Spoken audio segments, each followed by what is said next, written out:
ওকে, দেখো এটা হচ্ছে আমাদের 4.1 একটা সৃজনশীল, অতিরিক্ত সৃজনশীল যেটা আমি শিখে দিয়েছিলাম। কেমন? খেয়াল করো, একটি কলমের দাম x টাকা এবং একটি পেন্সিলের দাম y টাকা।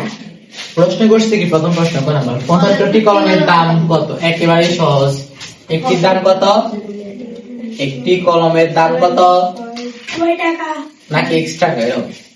x টাকা। সুতরাং 75টির দাম কত হবে? আরো বেশি। বেশি হলে কি হয়? গুণ। তো 75 গুণ x, তার মানে কত বলতো? 75x টাকা। শেষ। সহজ না? জি, 75টি কলমের দাম কত? শেষ। পরের প্রশ্ন কি বলছে? 60x প্লাস 40y দ্বারা কি বোঝায়? এখন একটা জিনিস খেয়াল করো, আমাদের x মানে কি?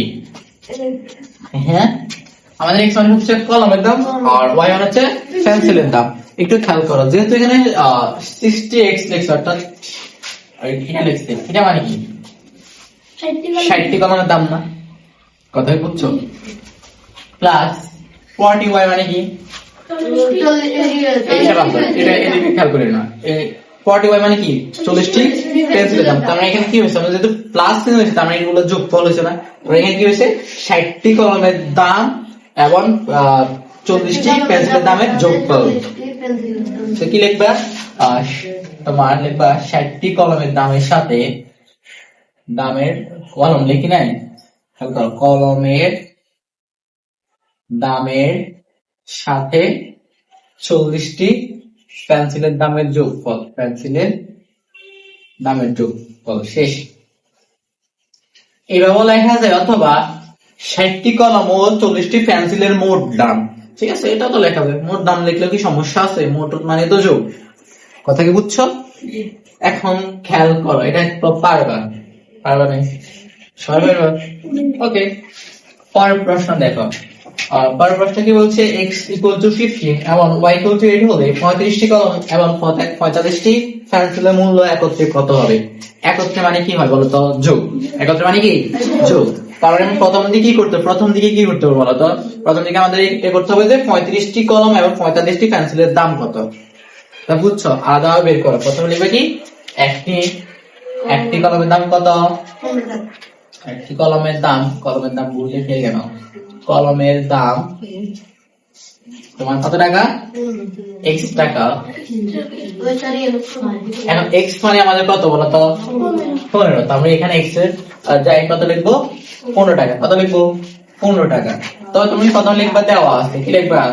দেওয়া আছে x = 15 এবং y = কত? তোমাদের 8। কত? 8। চলুন ভাগের সাথে খেয়াল করি। x = 15, y = কত? 8। তার মানে একটি কলমে এখন x টাকার পরিবর্তন কত লিখবো? 15 টাকা। কেন লিখবো? কারণ x মানে তো 15। কথা বুঝছেন? x এর জায়গায় আমরা কি লিখছি? 15। তারপর লেখো, সুতরাং আমাদের 35টির দাম বের করতে বলছে না? এটা কিন্তু দুই ভাবে করা যায়।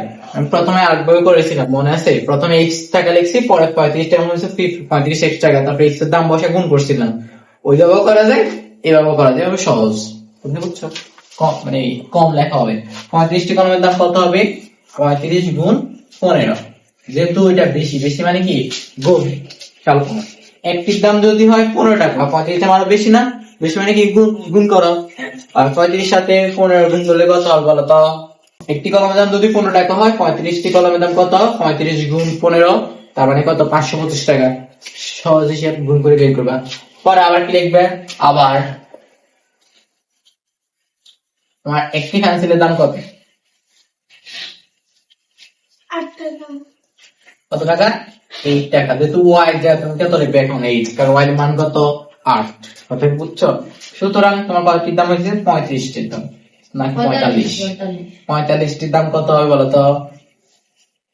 8 × 45 টাকা।